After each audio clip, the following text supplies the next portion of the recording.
नमस्कार, news one India देख रहे हैं आप और मैं हूं आपके साथ प्रभा जोशी। उत्तर प्रदेश में पिछले 7 सालों में कई भर्ती परीक्षाएं रद्द हुई, जिन्हें लेकर सरकार की खूब किरकिरी हुई। विपक्ष ने लोकसभा चुनाव में इसे मुद्दा भी बनाया, जिसका नतीजा हुआ कि बीजेपी को खासा नुकसान हो गया। ऐसे में अब यूपी सरकार ने भर्ती परीक्षाओं के लिए फुल प्रूफ प्लान तैयार किया है। इसके लिए नई नीति भी जारी की है, जो नकल माफियाओं के पसीने छुड़ाने वाली होगी। साथ ही अगर कोई नकल माफिया पकड़ा जाता है तो उस पर ऐसी सख्ती करने की तैयारी है ताकि दोबारा वो गड़बड़ी की सोच भी ना सके। सवाल ये कि क्या इस फुल प्रूफ प्लान के बाद भर्ती परीक्षाओं में कोई गड़बड़ी की गुंजाइश नहीं बचेगी, और क्या अगर ये प्लान कामयाब होता है तो इसका असर 2027 के विधानसभा चुनाव में भी दिखेगा। तो नीट परीक्षा को लेकर देश भर में मचे हंगामे को देखते हुए उत्तर प्रदेश में पेपर लीक को रोकने के लिए सरकार ने नई गाइडलाइन भी जारी कर दी है। जो आपको बताते चले कि उत्तर प्रदेश में युवाओं में भी खासा आक्रोश इस वक्त देखने को मिल रहा है, क्योंकि कई ऐसी परीक्षाएं हैं जिनके पेपर लीक हो गए, जिनमें कई में धांधलियां हुई है, और अब आक्रोश और भी ज्यादा बढ़ रहा है, क्योंकि नीट परीक्षा को लेकर देश भर में लगातार हंगामा इस वक्त मचा हुआ है। तमाम अभ्यर्थी इस वक्त सड़कों पर उतरे हुए हैं, धरना प्रदर्शन किया जा रहा है, और साथ ही साथ लगातार मांग की जा रही है कि जिनके द्वारा पेपर लीक करवाया गया, धांधली की गई, उन्हें जल्द से जल्द पकड़ा जाए और सख्त से सख्त सजा दी जाए। और अब आपको बताते चलिए कि अब एक नई गाइडलाइन भी उत्तर प्रदेश सरकार ने जारी कर दी है, और नई गाइडलाइन के साथ साफ निर्देश भी दिए गए हैं कि भविष्य में जारी होने वाले निर्देशों का सख्ती से पालन कराया जाए, ताकि प्रदेश में होने वाली विभिन्न भर्ती प्रक्रिया में सुधार, परीक्षा प्रणाली अधिक सुदृढ़ और शुचितापूर्ण की जा सके। और अब योगी सरकार भी सख्त नजर आ रही है। सीएम योगी का एक्शन फुल प्रूफ प्लान अब देखने को मिल रहा है, लेकिन अब सवाल यही कि क्या ये प्लान कामयाब हो पाएगा, क्योंकि आगे आने वाली भर्तियों में गड़बड़ियां होना, उसे रोकना अब एक बड़ी चुनौती यहां पर सरकार के लिए भी बनी हुई है, क्योंकि सरकार पर जो भरोसा युवाओं का बना हुआ था वो कहीं ना कहीं अब डगमगाता हुआ भी नजर आ रहा है। अब सरकार को इस भरोसे को कायम रखने के लिए तमाम तैयारियां सरकार की तरफ से की जा रही है कि किसी भी परीक्षा में कोई भी गड़बड़ी ना हो और परीक्षा शांतिपूर्ण तरीके से, पारदर्शीपूर्ण तरीके से संपन्न कराई जा सके।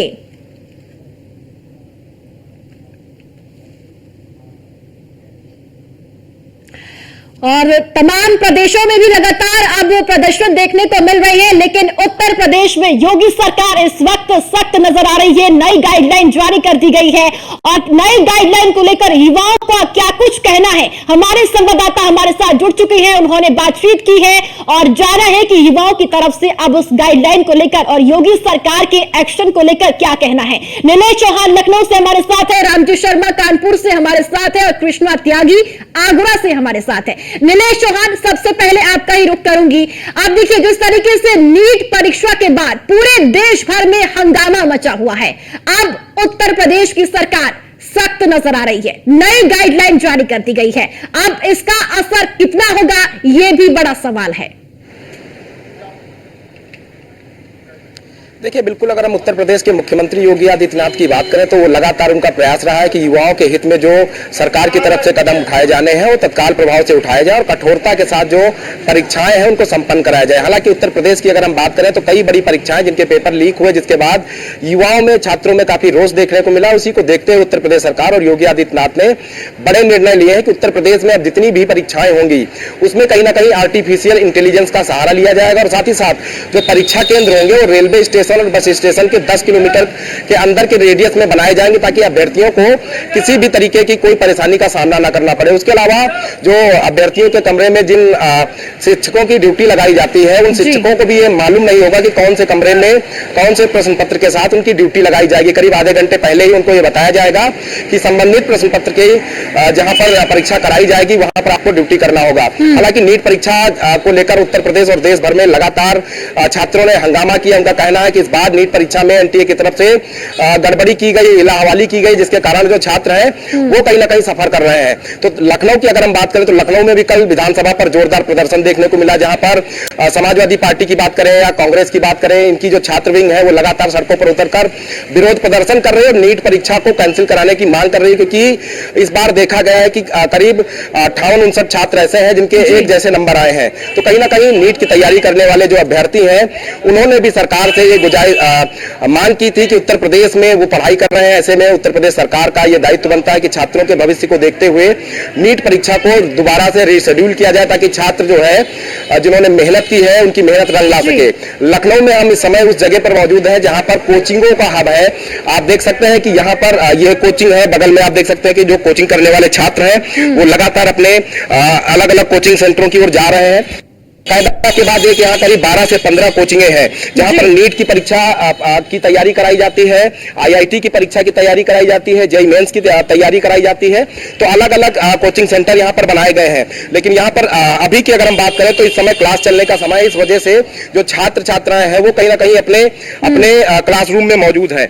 उनको अगर हम देखें और छात्रों की बातों की माने तो छात्रों ने जिस तरीके से सरकार से ये मांग की है कि जो नीट की परीक्षा हुई है इसकी सीबीआई जांच कराई जाए और जो भी दोषी इसमें पाया जाए उसके ऊपर कठोर कार्रवाई की जाए, क्योंकि छात्रों के भविष्य के साथ खिलवाड़ करने के साथ साथ उत्तर प्रदेश सरकार की भी छवि खराब करने का काम किया गया है। तो ऐसे में छात्र जिस तरीके से सड़कों पर उतरकर विरोध प्रदर्शन कर रहे हैं या सोशल मीडिया के माध्यम से सरकार से मांग कर रहे हैं कि वो जो नीट परीक्षा उन्होंने दी है उसको रीशेड्यूल कराया जाए, तो तमाम छात्रों की तरफ से यही मांग है। और हमने तमाम कोचिंग के जो पढ़ाने वाले टीचर्स हैं उनसे भी हमने बात की तो उनका साफ तौर पे कहना है कि जिस तरीके से उन्होंने अपने छात्रों को तैयारी कराई थी उस तैयारी का नतीजा कहीं नहीं आया है। कहीं ना कहीं इसमें जो है गड़बड़ी हुई है, धांधली हुई है।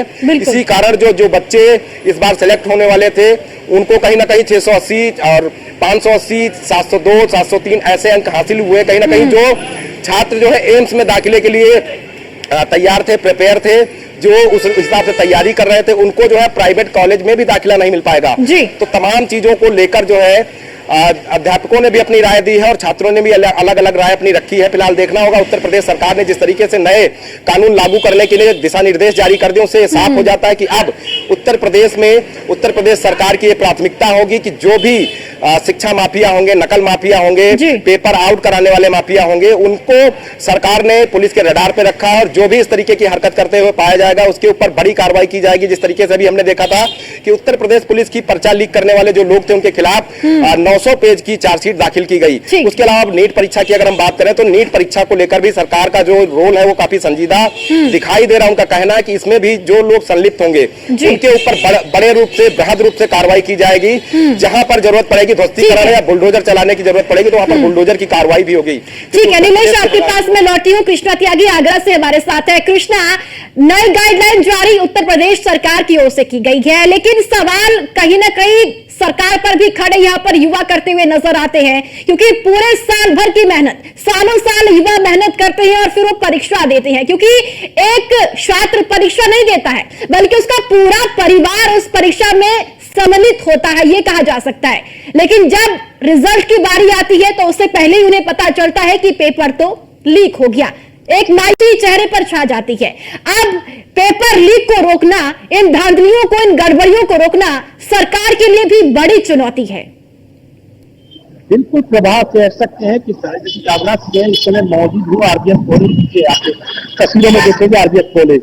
इस तरह से अब बात है बच्चों के भविष्य की, जिस तरह से लगातार बच्चा मेहनत करता है और बच्चा मेहनत करने के बाद उसके बच्चों का जिस तरह से पेपर लीक हो जाता है तो उसके साथ साथ बच्चों के साथ साथ उनके परिवार के लोग भी मायूस होते हैं। लगातार साथ साथ हमने लगातार देखा जितनी भी परीक्षा हुई अधिकतर वो पेपर लीक की लोग मायूस हुए। ये विपक्ष ने भी इस तरह का मुद्दा बनाया कि आपने लोकसभा चुनाव में देखा संबंधित जो विपक्ष रहा उन्होंने पेपर लीक का तमाम तरह से सरकार को घेरा। तो जिस तरह को लेकर सरकार ने अब बड़ा कदम उठाया है, सरकार ने जिस तरह से जो कदम उठाया है इस कदम से कितनी राहत मिलेगी बताया जा रहा है। जिस तरह से आगरा जिस तरह से पेंट रेलवे स्टेशन के आसपास से 10 किलोमीटर की दायरे में परीक्षा होगी और कोई भी जैसे पेपर होगा उससे आधे घंटे पहले जो टीचर होगा उसे भी जानकारी नहीं होगी कि कौन सा प्रश्न पत्र कहाँ किसके पास होगा। तो इससे संबंधित कई चीजें ऐसी सरकार ने लागू की है जिससे बच्चों को काफी फायदा रहेगा। उसके साथ साथ बताएं कि प्रभाव जिस तरह से जो पेपर लीक होता है बच्चे बड़े मायूस होते हैं क्योंकि पूरे साल भर मेहनत करता है, उसके बाद उस बच्चे का मालूम पड़ा कि उसका पेपर लीक हो गया तो बच्चों को काफी नर्वस होना पड़ता है और उसके साथ साथ परिवार वाले भी उसके साथ मेहनत करते हैं और परिवार वाले जब मायूस होते हैं बच्चों का जो उत्साह होता है वो बिल्कुल खत्म होता हुआ नजर आता है।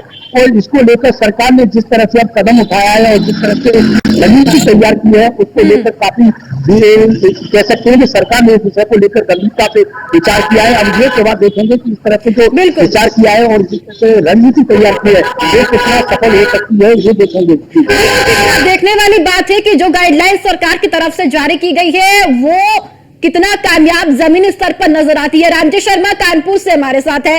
रामजी देखिए, गाइडलाइन अब योगी सरकार की तरफ से जारी कर दी गई है पेपर लीक रोकने के लिए, माफियाओं की धरपकड़ करने के लिए और साथ ही साथ जो युवा, जो छात्र, जो अभ्यर्थी सालों साल से मेहनत कर रहे हैं परीक्षाएं देने के लिए और एक एग्जाम पास करने के लिए, अब उनकी मेहनत को रंग लाने के लिए कहें तो कहीं ना कहीं ये जो गाइडलाइन जारी की गई है इसका असर कितना जमीन पर देखते हुए नजर आता है?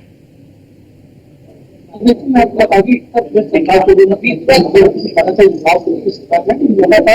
के लिए जिस तरह से पेपर गिर रहे हैं उससे कहीं ना कहीं छात्र है उसको उसका फायदा मिलेगा। सबसे बड़ी बात यह है कि लगातार पेपर लीक होने के शिक्षा से एग्जाम देता है उसके साथ परिवार से काफी मदद मिली होती है। तो कहीं भी पेपर लीक हो रहे हैं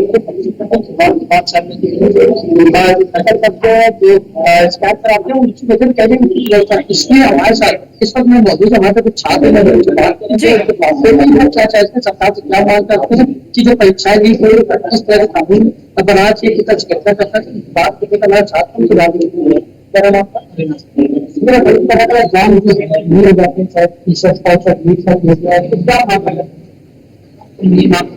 हमारे एग्जाम उसको एक प्रॉपर वे में कराए और लीक ना हो बिल्कुल एग्जाम। क्योंकि जब से एनटीए ने कराना तब से लीकेज ज्यादा हुई, उससे पहले यूनिवर्सिटी और एम्स कराती थे तो नहीं होता लीक वगैरह।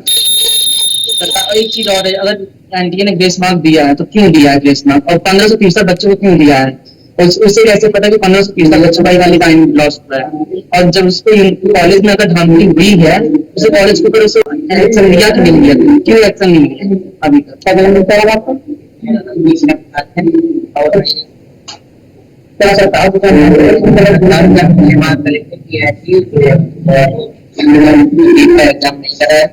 या कोई दूसरी जानने के 15 दिए आगे कोई और एक किसी शहर में कहा था ये होंगे बड़े बड़े करिश्मे साइंस की जेल से और जन्नत को भेजे जाएंगे मध्य ट्रेन से, लेकिन ये पढ़ने ही देने इस हिसाब से तरक्की करेगी। सरकार ने बहुत ड्राइव जो इस तरह की मतलब करा रहे हैं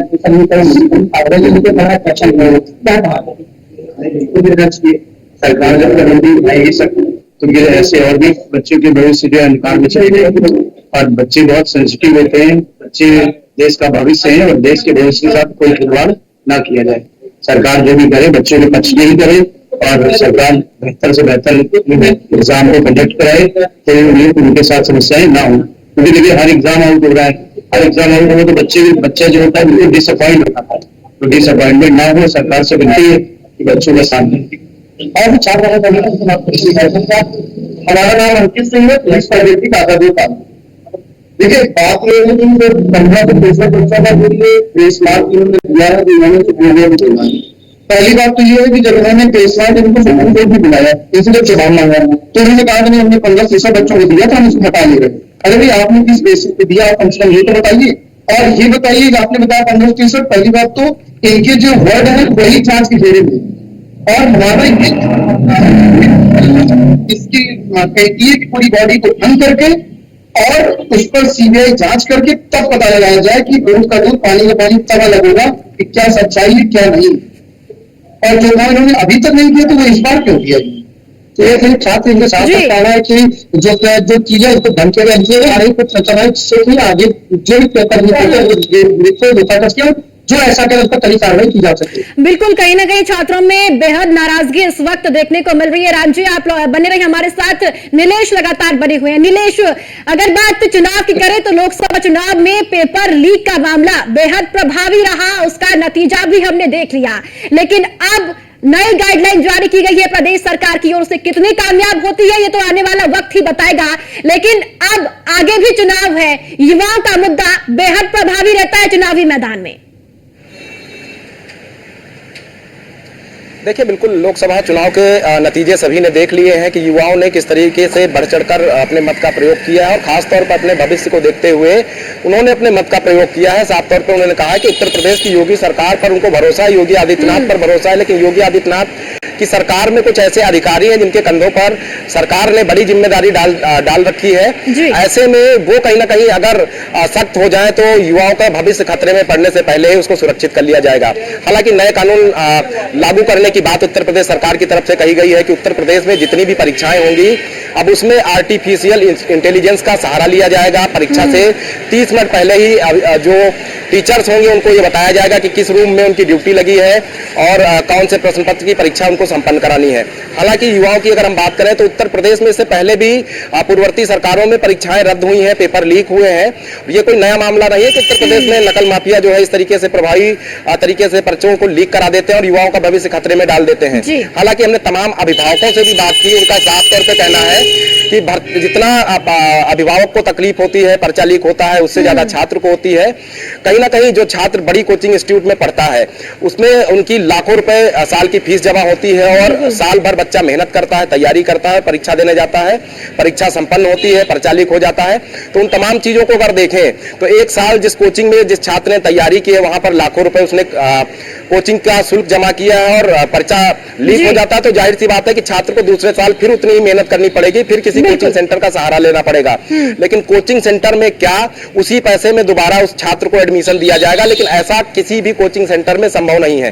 अगर आपने एक साल फीस जमा करने के बाद पढ़ाई कर ली है, पर्चा लीक भी हो गया है, तो आप अगर दोबारा जाते हैं वहां एडमिशन लेने के लिए तो आपको फिर से उतनी ही फीस जमा करनी पड़ेगी। ये कहीं ना कहीं फीस अभिभावकों के जेब पर एक एक्स्ट्रा प्रेशर डाल रही है कि अगर उनका बच्चा पढ़ रहा है, मन लगाकर तैयारी कर रहा है, उसके बाद पर्चा लीक हो जा रहा है तो दोबारा छात्र को तैयारी करने के लिए कोचिंग का सहारा लेना पड़ेगा, तो दोबारा से उनको फीस जमा करनी पड़ेगी। तो कहीं ना कहीं अभिभावक इस पर भी सरकार से गुहार लगा रहे हैं कि अगर परीक्षाएं रद्द होती हैं जिन कोचिंग सेंटर में उनके बच्चे पढ़ रहे हैं, उन कोचिंग सेंटरों से भी सरकार को वार्ता करनी चाहिए कि अगर परीक्षा रद्द हुई है, जो छात्र वहां पर पढ़ रहे थे तो उनको दोबारा से उसी फीस में देखना ये होगा कि जो गाइडलाइन जारी की गई है इसका असर कितना होता है। फिलहाल बहुत बहुत शुक्रिया आपका नीलेश और कृष्णा, आपका भी, राम जी आपका भी बहुत बहुत शुक्रिया जानकारी साझा करने की।